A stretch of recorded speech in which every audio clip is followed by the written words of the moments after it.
Oh, happy How are Monday. you? Yeah, good. Nice to meet you. No. Uh, yeah. Thank you for taking the time to talk. I had to Of course. shuffle some things around, so we only have half hour, but I'd Okay, love to, yeah, get to know you and your work. my pleasure. What can I tell you? Uh, yeah, I mean, what are the key projects you're working on this year? Um, well, I'll tell you my favorite projects. I do a lot of work. I work at the University at Buffalo. So Hmm. I'm a leader in instructional innovation and transformation. So that's exciting, but that's not my favorite stuff to talk about. I like my global work is especially exciting. So big project in Enugu, Nigeria that continues to move forward. We just learned that we received a Spencer Vision Grant, which is a really big deal. It hasn't been announced yet, but that's exciting. And also, I will be doing a Fulbright in Tanzania next year. So both of those, I think, are interesting because they have to do with sort of seeding experiential learning, problem and project-based learning in Africa, which is sort of my biggest passion or one of them. That's very cool. I was just talking today with a guy that runs an NGO inside a refugees and settlement in Uganda, and we're talking about his work Is that at Colombo? Was uh, it it, Belize Colombo? no, his No. name is Paulino Musaliwa. Oh, okay, because I work with someone doing that as well. I mean, they are. It's in Unidos Projects is the name of their project. Okay. Yeah, and I was talking with him around the challenges they have uh, around building trust with funders and Hmm. yeah, of setting up entrepreneurship. So I'm very curious, what environments do you do work in Africa? So I work, I guess, at two levels. I work with education systems. So I work at the systems level, where there are lots of resources and lots of money and lots of um, infrastructure. And then I work with community-based organizations who are doing the work of sustainable development and working with youth. But I work at both levels and then I try to knit them together. So I have a whole model of experiential learning that includes a framework, sort of a way to scale it, uh, sort of a whole systems approach. So um, my system is about connecting young people with project opportunities that are tied to the Sustainable Development Goals and feature local organizations as partners. So the idea is that the students engage with the partners are doing the work of sustainable development, and everybody benefits. So the students get experience, but they make a meaningful contribution, and then it all sort of knits back to assessment and research so we can sort of optimize it and connect it with climate data and all that kind of stuff. Very cool. And are you using, because I saw in your profile you said you're using AI for this stuff. How is it interwoven into this?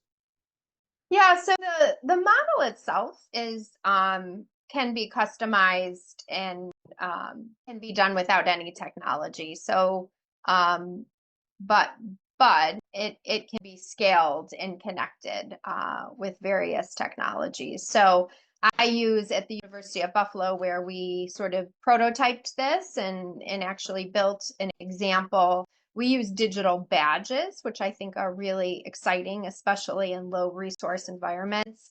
So digital credentials, micro credentials, digital badges allow a learner to sort of showcase their skills and competencies and evidence, which is really important.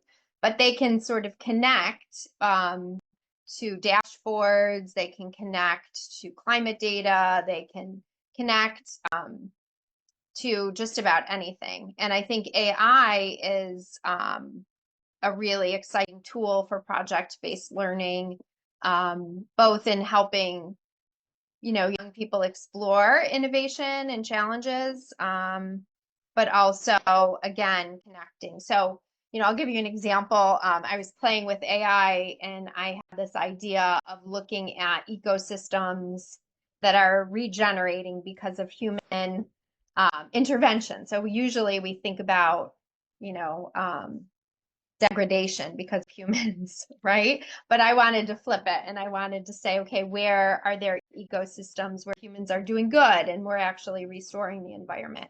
And so I was able to, give the AI some parameters to do a search, and very easily it was able to identify some ecosystems that are on the right track. And then I was able to ask it to go back and look at climate data retrospectively and to come up with some indicators of thriving. And then I was able to come up with projects. So, AI as a tool for good is something that is still very much still in its nascent stages of exploration. So for project-based learning, there's infinite opportunities if you see it as such. So you're just inviting people to use the standard models. You're not developing anything that's specifically tailored. For AI specifically? Yeah. Yeah, at my university, I lead a team that works with the academic side of the house to integrate AI. So we are definitely exploring, how to set up clusters and, how to configure AI bots and so forth. Um, that's really important, especially for security and all the things that people think about. But you can easily use just OpenAI or a private account to search for projects, to get understanding of innovation that's happening, think about how to scale it and turn it into projects. So it depends, it depends if you're trying to support young people in a very specific area. In Nigeria, they're connecting experiential learning with the curriculum. They're actually translating the national curriculum into projects that connect with the SDGs and local challenges. So yeah, you can do it at scale and you can develop very customized approaches, or you can leverage what's available. It really is like, what do you want to do? Do you want to maximize your impact? Do you want to maximize the learning? Do you want to connect with jobs, right? Like it's a lot of the collaboration that I do sort of starts with really understanding what the goals are for these small nonprofits that I work with. Their goal is to remain viable, to support their projects, right? To deal with the fact that it's getting harder to get grants. Often it's dealing with the challenges that folks are focused on. So I try to flip it to sort of think about, what would thriving look like? What would success look like? What are you trying to achieve? And then backward map the project design from there and the system from there. All right. Cool. Thank you. Yeah,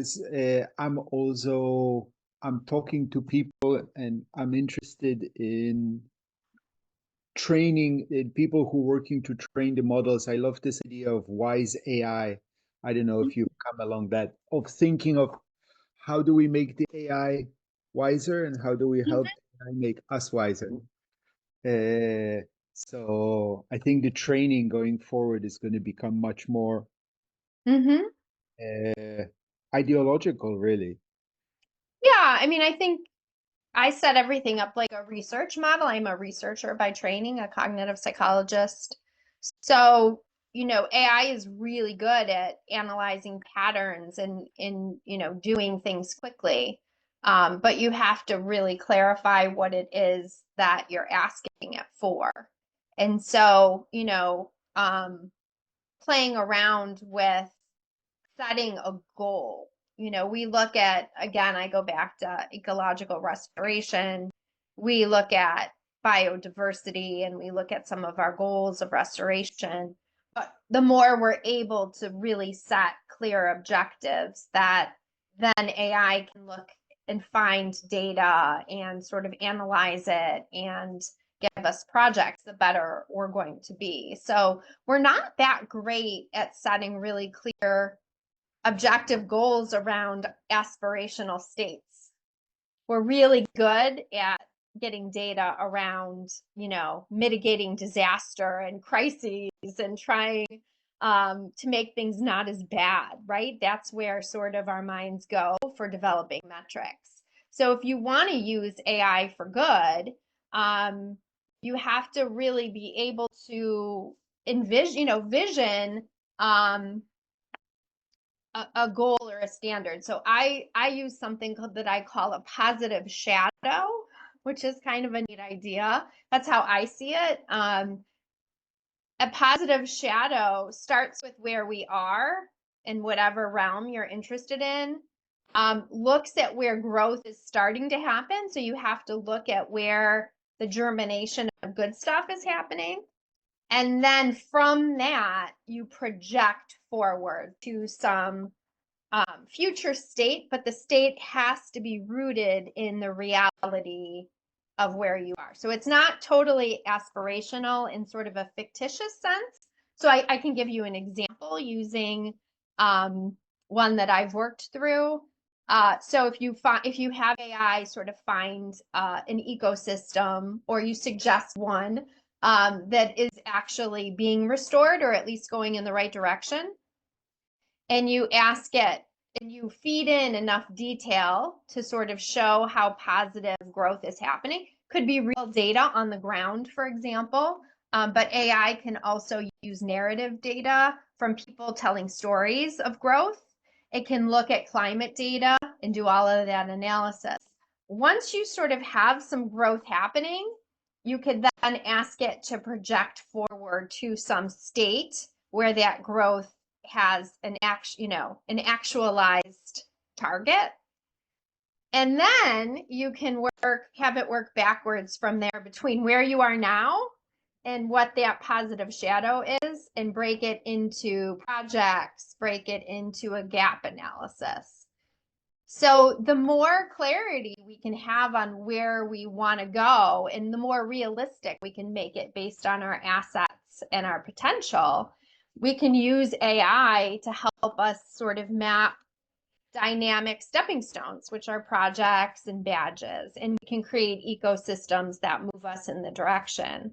But we have to get good at getting close to potential and taking it seriously. And a lot of organizations don't really take it that seriously, right? They don't really see their work as really moving the dial in these really powerful ways. They think of it much more modestly.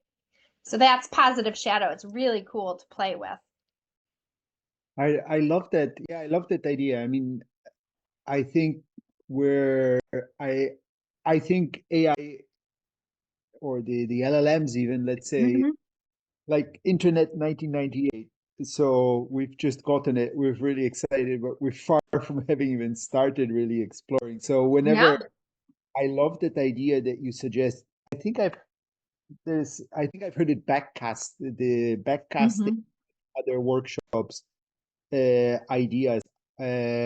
Yeah, I really love that. Well, it's backcasting is cool because it's sort of like forward propagation and backward propagation, Yeah, right. right? So just like when things start to go south, you can look back and say, oh, it started to go south much more, right? So like when a catastrophe happens, somebody shoots somebody, you always go backward and look for the signs. What are the signs, right? But when something good starts to happen, you can also go backwards and look for more of the patterns to understand where things can go forward. It's not as intuitive.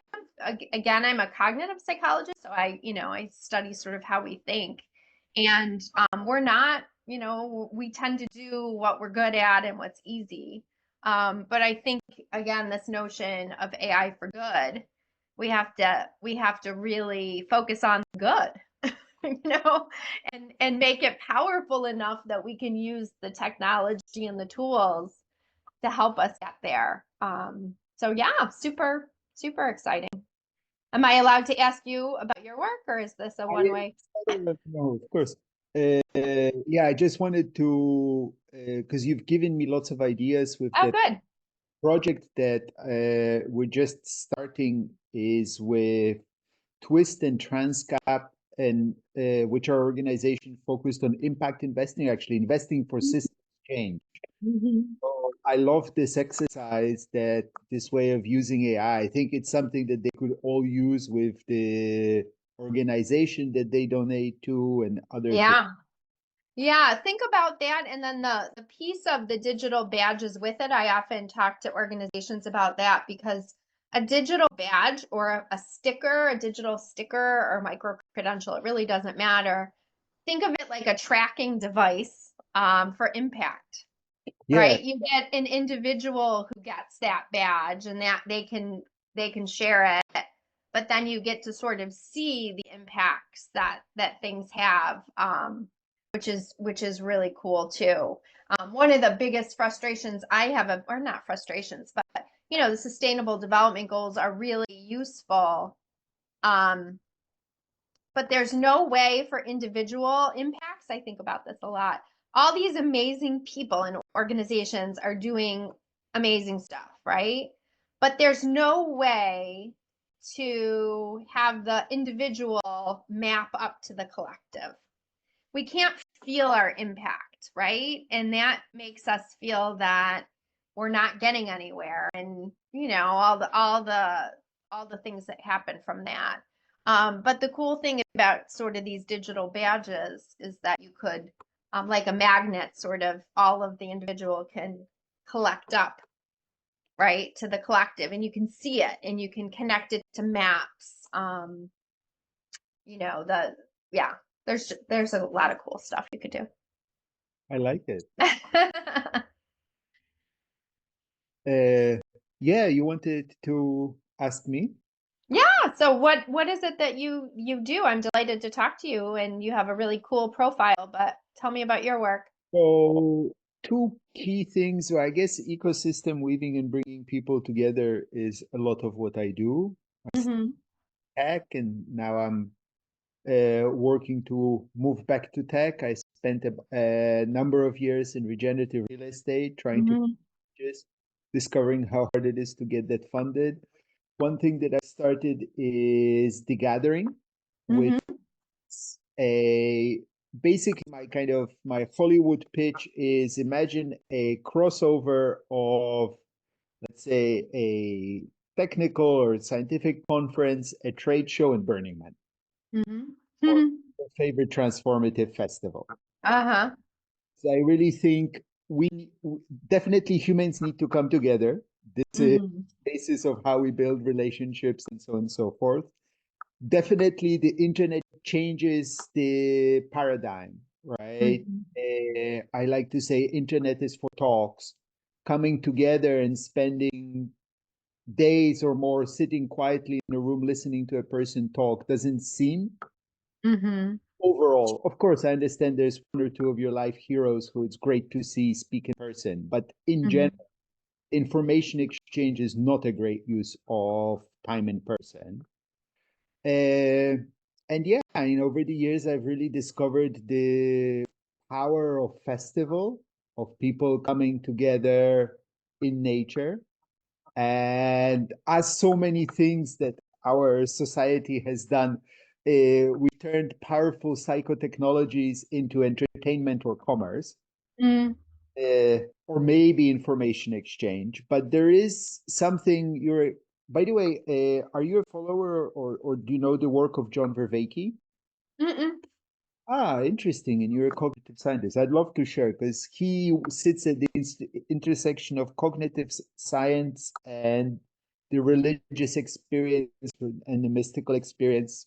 Oh, He's an incredible thinker. yeah, I would love to see it. I have I mean that was my background, but I have not been in an academic position, so I'm not as familiar with sort of the classic stuff. But that topic definitely interests me. I don't know if you can see behind me all my spirit art that I use. Yeah. It makes me giggle that I'm in a a university, which is a pretty traditional kind of system, but I'm surrounded And by spirit art, and I use oracle cards, and so I'm always interested in um, uh, inspiration and spirituality and all of that. then I definitely want to share with him because actually he's not far. He's at U of T, University Oh, of, really? Wow, that's so cool. and he is, I think, the most, for me, is the most profound thinker of our times. And I Oh, think he's the person who's come the furthest in marrying hard cognitive science, like proper science, and the hmm. spirit. Will you write them in? Will you write them in the chat? I'm an impatient person. I like immediate gratification. Um, I'm always curious. I want to know things right away. I am, uh, I'll share you my playlist. So connecting with my work, uh, Uh-huh. he talks about the idea of psychotechnology, and there is which are uh, technologies such as ritual and I Hmm. festival and gatherings is one of the most, we talk about indigenous technologies, one of the most Hmm. technologies of the human species Hmm. together. Uh, and in the modern Western consumer capitalist world, its gatherings have mostly been reduced to, or pretty much been reduced to commerce, entertainment, maybe information exchange. Uh, Hmm. the few people who still have it, there's religious experience, but we know where that's going in general societies. Hmm. There is something deep and profound with the power that a festival has in bringing us together and allowing to build deeper relationships much faster, Mm-hmm. right? And in this era of hyper connection, we actually need deep, meaningful connection much more. Right. Also, connection is this is how we build trust, and trust is Hmm. collaborations run on. So observing of that, seeing so many people doing great work but struggling in not having enough resources, not just even not having support, I was like, we need to get people more connected. I Oh, love festivals, but just going for a party or music, it's nice once in a while, but it's not fulfilling enough at age 50 when I yeah. started at 52. But I love this experience of being together Uh-huh. with people in nature, having Hmm. conversations, building lifelong relationships. It's interesting because I don't think I've ever gone to a festival. Um, but I do take people on like experiential learning trips. So I've led trips to like rural East Africa. I've taken youth to the Navajo Nation with groups. And so for me, it has sort of it's a highly sort of intimate experience where a lot of growth and a lot of sharing happens. That's interesting. I have found festivals to be a little intimidating. Uh, I'm curious which side. Well, just big gatherings in general. I prefer sort of smaller, intimate gatherings. So I guess it depends how you would sort of frame it. Um, and Yes. So actually, the gathering, but you go to scientific conferences and such, right? I don't like them. Ah, Um, I usually really hate small talk. I love conversations. I love, having drinks. It's not like I'm uptight or anything. I like pushing the boundaries. I like retreat kind of things. I like sharing. I like all of that. I just don't like formality. I'm in a very formal setting and I give talks and I'm a leader and I can do it really well. But I'm not, I hate conferences. In fact, I tend to escape. So I, Do you what's know, that? highly sensitive people that call complex or, Yeah. highly sensitive people hate small talk?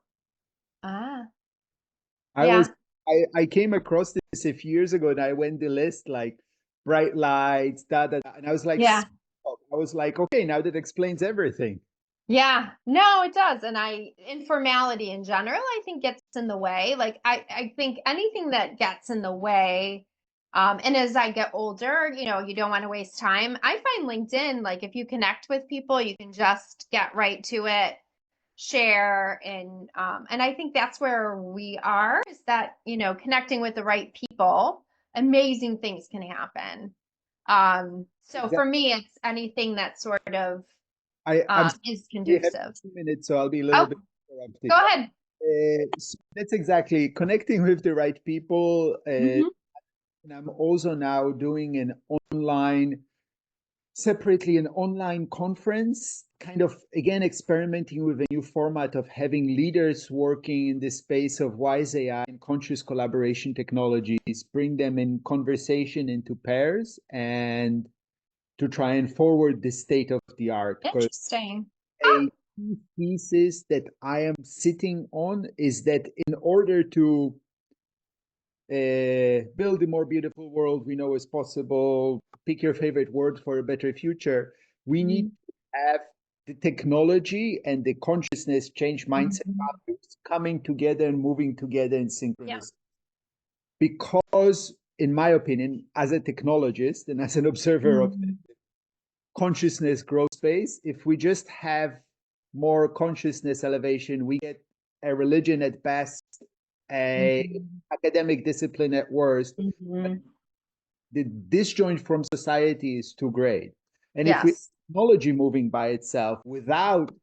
value, we get meme coins, we get more Ponzi schemes, or we get democracy being broken. So that is super interesting, and you have me because extremes. I get I lose interest because it just seems like it becomes for the sake of self reinforcing. I'm all about moving things forward. So that's why that positive shadow approach is me, because it grounds it in what is real, and you go from there. So excited to meet you. I hope yeah, I hope we can further the connection. I'll definitely look into anything you send me, and super interested in what you're doing. So Yeah, and likewise, how can I support your work or what are your needs? I have no idea. I just keep moving forward. I can share. I can just share like the Spencer Grant and some of the things that I do. Yeah, I mean, it sounds silly. I have no need other than to connect with good people and see how I can add value. So I have no agenda of my own.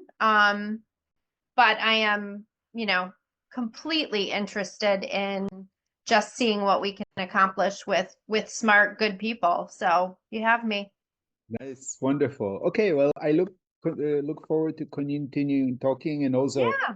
as I weave with Africa, I'm really excited to go and set up Mhm. because I've always wanted to volunteer. Well, always I've wanted to volunteer in a refugee camp for a long time because I'm really interested in what kind of digital tools we could build to support them. I'm a tool. Okay, let me just put Naka Valley refugee settlement. I'm putting it before you hang up. That's where I have very strong relationships also in Uganda and also with Eco Restoration Alliance. I don't know if you're connected with them. They have a whole group in Africa.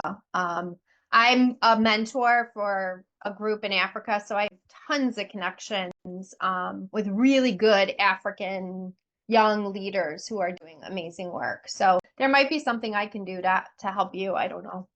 Yeah, it would be interesting also. I I would the guy that I talked with today, he's Hmm. volunteer program, but then I'm not going to go plant trees, not because I don't plant trees. I plant a lot of trees on my own land, but it's Yeah, not yeah, yeah. not the Well, biggest value that I can add. So I'm proposing something around strategy, fundraising, tools and stuff. I'll yeah, organize a program there. So yeah. All let's right, see. well, keep me posted. There's lots of contacts. There, in East Africa, there's a lot of good stuff happening around Uganda and Tanzania. Lots of synergies already.